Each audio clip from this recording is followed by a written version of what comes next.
Кездейсоқ миллионер шын өмірдегі таңғаларлық оқиға. Бұл оқиға 2002 жылы Австралияда болды. Басты кейіпкер Питер Крюгер есімді қарапайым адам. Ол сол кезде күнделікті өмірін қарапайым өткеретін. Автобуста жұмысқа барып, супермаркеттен азық-түлік сатып алып, достармен футбол ойнайтын. Бір күні Питерге досы лотереяға билет ал, бәлкім сәттілік сенің қасында болар деді. Питер әдеттегідей күліп, жоқ, мен оған сенбеймін деп ойлады. Бірақ досының қысымымен билет сатып алды, қарапайым бір билет, ешқандай ерекше нәрсе жоқ. Апта өткен соң, Питер үйінде теледидар қарап отырғанда, жүргізуші сандарды атап шығады. Бірінші сан дәл Питердің билетіндегі сан. Екінші сан тағы да дәл сәйкес.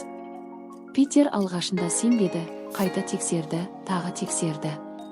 Соңында ол $1 миллион ие болғанын түсінді. Қызығы, Питер бұл сәтті түсінбей қалды.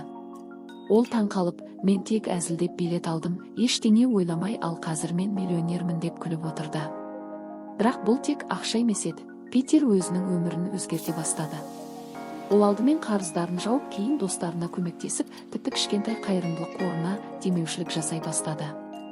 Ең қызығы, Питер $1 миллион бір сәтте жұмсамады.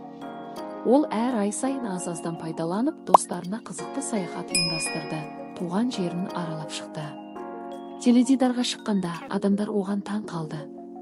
Қалай, сен бәрін бірден сатып алмайсың ба? Деп сұрады. Питер жай ғана.